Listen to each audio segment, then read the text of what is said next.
오늘은 7월 30일 오후 11시 23분을 지나고 있고요.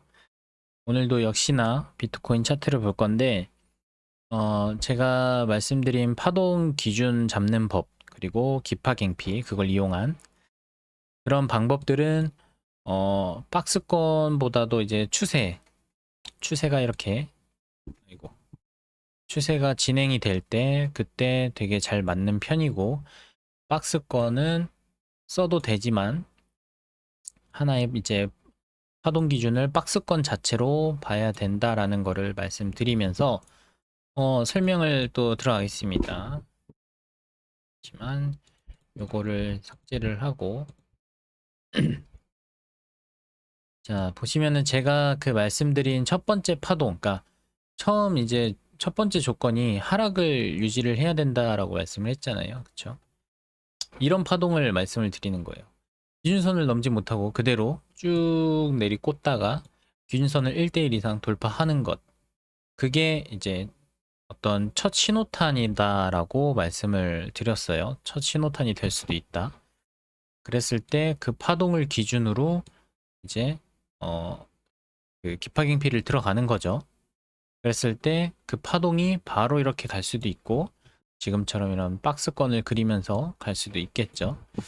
근데 요런 게 하나 있고 그 다음에 뭐 요것도 마찬가지죠. 요것도 기준선을 제대로 뚫지 못하고 쭉쭉 빠지다가 여기서 이제 기준선을 제대로 들어 올리면서 하나의 파동이 생기고 그거를 이제 박스권을 유지하면서 계속 위아래로 가다가 이제 올라갔던 그런 무빙. 그리고 또 하나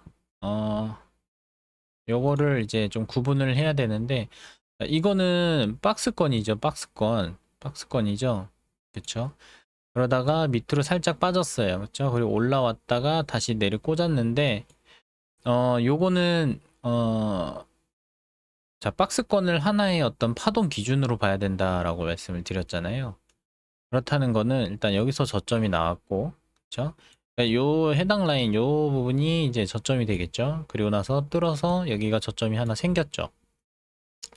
그랬을 때 우리는 이 고점, 이 사이에 고점을 쭉 연결해서 여기가 이제 뚫리지 않는 이상은 하락 추세로 계속 봐야 된다라는 거고요. 그래서 여기서 숏을 진입을 할 수가 있습니다. 그리고 다시 올라와도 결국엔 여기가 현재 최고점이니까 여기서 또 숏, 이렇게 볼 수가 있죠. 즉 이러한 파동이랑 이전의 파동이랑은 다르다는 거죠. 얘 같은 경우에는 보시면은 여기서 살짝 박스권을 만들어 줬다가 뚫렸어요. 그쵸? 그러면은 일단 여기가 현재 최고점이죠. 여기를 뚫으면서 여기가 최고점이고, 그랬을 때 이제 여기서는 숏 포지션에 진입하면 유리하겠죠. 일단 그리고 지나서 여기서 끊고 했을 때 여기가 최고점이고, 다시 한번 이제는 여기서 끊고 이제는 여기를 넘어야 이제 상승이나 횡보로도 갈 수 있는 그런 어떤 흐름이 나올 수가 있겠죠. 근데 여기는 또 비파갱피로 접근을 해보면 이 기준선을 또 1대1 이상 뚫어 올리면서 요 고점을 넘겨줬어요. 그쵸? 그렇다는 건 여기서부터는 상승 혹은 박스권을 그릴 수가 있다. 그러면 여기로 또 이렇게 찍찍 박스권이 형성이 되겠죠. 그리고 나서 여기를 뚫어 올렸어요. 뚫어 올리고 이때부터는 진짜 기파갱피가 잘 맞는 그런 구간이 오는 거겠죠. 그랬을 때 고점을 넘겨서 내려왔다가 다시 또 한번 고점을 갱신을 했어요. 그러고 나서 이제는 여기만 뚫리지 않는다면 상승 혹은 횡보로 갈 수 있다라고 생각을 해야 되고, 그랬을 때 눌렸을 때 또 만약 잡는다라고 하면 또 받아먹고, 여기서는 또 이제 고점을 갱신을 하면서 사실 여기로 이제 전환이 돼야 되겠죠. 아니면 혹은 너무 이제 윗꼬리가 달렸기 때문에 저번 영상에서 말씀드린 것처럼 하나의 박스권으로 볼 수 있겠죠. 여기는 근데 박스권으로 보는 게 맞을 것 같아요. 워낙에 이제 짧은 파동이다 보니까.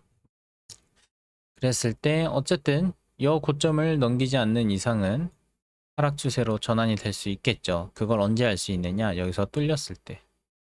그렇죠? 그리고 나서 올라왔을 때 또 숏이 들어가야겠죠. 쭉 빠지고 이제는 여기가 고점이 되겠죠. 여기를 뚫지 않는 이상 하락 추세의 연속이다. 해서 쭉 내려가니까 이제는 여기를 깨는 순간 얘가 이제 고점이 되는 거예요. 그렇죠? 여기를 깨지 않는 이상 또 하락 추세의 연속이다라고 볼 수 있는 거고, 그리고 쭉 내려왔다가 제가 이 녹색 선으로 이제 표시를 해놨어요. 이게 왜 표시를 해놨냐면 이전 같은 경우에는 그 고점을 다시 뚫어주면서 추세의 전환이 일어났는데 여기 같은 경우에는 아직 추세의 전환이 일어나지 않았어요. 그렇죠? 여기서부터 여기까지 하나의 하락 파동이 남아있는 상태죠. 그 상태에서 지금 기준선을 1대1 이상 또 뚫어 올리면서 새로운 어떤 추세의 전환을 염두에 볼 수 있겠죠. 그러나 아직 여기 처음에 있었던 고점은 뚫지 못했기 때문에 아직까지 하락도 어느 정도 힘이 있는 상태다. 그러면서 단기적으로는 또 상승 추세를 타면서 올라왔죠. 그러고 나서 이런 경우에는 일단 드리고 싶은 말씀은 이렇게 큰 이제 하락 파동이 나왔을 때는 일단 여기에다가 어떤 표시를 해두는 거예요. 그리고 그 표시한 지점에서 하락할 수 있는 어떤 추세를 다시 이제 단기적인 상승 추세에서 하락으로 변환할 수 있는 그런 모멘텀이 될 수 있겠죠. 그래서 쭉쭉쭉 기파경피로 잘 먹는다고 했을 때 여기서부터는 또 맞고 저항을 맞고 또 떨어지고 있어요. 그리고 나서 자 이제는 여기가 해소가 됐죠. 그쵸? 해소가 됐어요. 그리고 상승 추세가 계속 지속되려면 이제 여기를 또 고점을 넘기면서 쭉쭉쭉 갔어야 됐는데 그러지 못했어요. 그러면은 이제 여기를 다시 뚫는 순간 또 이제 여기가 이제 고점이 됐고 그러면서 또 내려왔어요. 그쵸? 또 내려왔는데 여기 파란색 선은 또 뭐냐? 이 파란색 선은 이 내려오는 구조를 또 그 살펴서 고점을 이은 건데 자, 왔다가 여기까지 못 뚫었어요. 그쵸? 그러다가 살짝 올렸다가 뚫었어요. 그럼 여기가 고점이 되겠죠. 그러다가 다시 올라왔다가 또 밑으로 쭉 찍었어요. 그럼 여기가 이제 고점이 되는 거예요. 그러고 나서 정확하게 올라온 데가 없어요. 그렇다 할 반등이 없었죠. 그러다 보니까 여기서 또 이 하나의 파동이 생성이 되고 요 안에서 또 놀고 있죠. 그러다가 지금 여기서 살짝 건드리고 또 내려갔어요. 근데 살짝은 안 되고 정확하게 여기 위를 타고 올라와야 복 마감을 해줘야 그때부터는 이제 롱 진입을 좀 생각을 해볼 수가 있겠죠. 그랬을 때는 이제 만약에 여기 고점 생겼다라고 하면 또 여기를 이제 손절 라인으로 또 잡고 그리고 손절 라인은 저는 이제 200에서 250불 정도 잡는데 최저점에서 웬만하면 200불을 잡는 편이고요. 250불짜리도 가끔 나오는데 근데 이런 거는 그냥 보내주는 게 맞는 것 같아요. 그래서 저는 좀 200불로 고정을 시키는 편이고 그리고 일단 현재는 뭐 요 박스권 안에서 또 논다고 봐야겠죠. 그럼 박스권 안에서 놀 때는 또 요걸 하나 그냥 파동을 그냥 기준으로 보고 저점은 현재 여기니까 여기를 깨기 전까지는 박스권 혹은 상승으로 갈 수 있겠죠. 그리고 여기를 뚫지 않는 이상은 박스권 혹은 하락으로 갈 수 있다. 그렇다면 여기서 이제 펼쳐볼 수 있는 어떤 전략은 요 위에서는 숏, 요 밑에서는 롱이 있을 수 있고 그 다음에 만약에 여기를 뚫고 올라가면 그때는 또 관점이 바뀌어야겠죠. 이제 롱으로. 그리고 요 밑에를 뚫는다라고 하면 하락으로 또 관점을 바꿔야겠죠. 하지만 이런 박스권 장세에서는 이거 전체를 하나의 어떤 파동으로 생각을 해라. 그래서 최저점부터 최고점을 연결을 하고 그 대응을 해야 된다라고 말씀을 드리고 싶어요.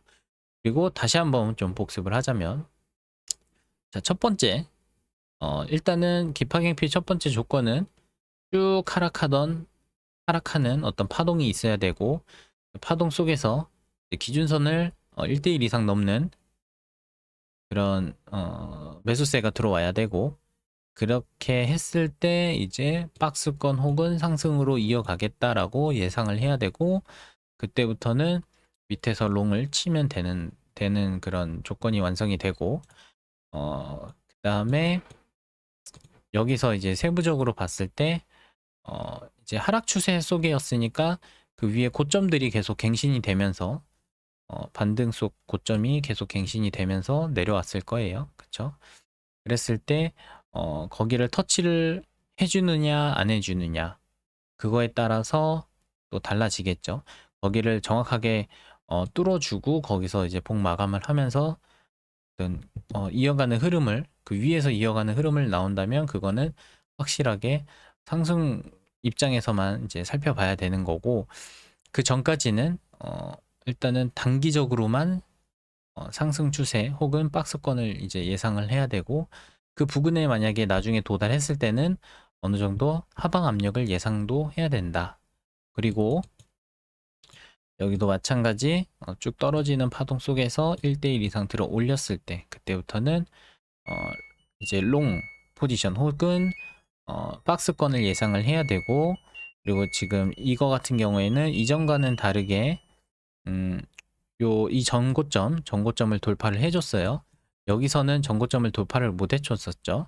그리고 여기가 전고점이라는 거는 이제 그 제가 말씀드렸던 파동 기준법을 통해서 계속 이제 하락하는 사이의 고점을 얘기를 한 거고 여기서도 마찬가지로 그 방법대로 고점을 했을 때 여기였는데 여기를 돌파를 해줬기 때문에 여기서부터는 이제 그런 거 생각 안 하고 이제 상승이나 박스권을 이제 어느 정도 대충 예상하면서 매매를 해야 된다. 그리고 이러한 이제 이 기준선을 넘진 못하지만 이렇게 옆으로 누운 애들 있죠. 옆으로 누운 애들 같은 경우에는 하나의 박스권일 테니까 거기를 기준으로 저점과 고점을 꺼 본 다음에 어디로 빠지는지 확인을 하고 밑으로 빠진다라고 하면 위에 올라왔을 때는 이 고점에서 숏을 때려야 되고 위로 뚫었다라고 하면 이 저점 뚫지 않는 이상 롱으로 갈 수 있으니 이 밑에서 또 롱을 때려야겠죠. 요거를 총 3가지 정도 이렇게 이런 걸 말씀드리고 싶어요. 그리고 제가 그렇게 하락하던 파동에서 첫 파동이 중요하다라고 말씀드렸던 이유가 이런 거예요. 이렇게 첫 파동이 이런 식으로 나와주면 여기서 잘 이제 눌렸을 때 잘 진입을 하면요. 좀 끌고 가다 보면 이 박스권만 지나간다면 물론 이제 박스권 상단에서 계속 사팔사팔 할 수 있겠지만 여기를 뚫는다면 좀 크게 먹는 경향이 있죠. 그래서 제가 첫 파동이 중요하다라고 말씀을 드린 거고요. 자, 그러면 오늘은 또 여기까지 하고 다음에 또 추가적인 내용이 있다면 말씀을 드릴게요. 오늘은 여기에서 마무리하도록 하겠습니다. 고생하셨습니다.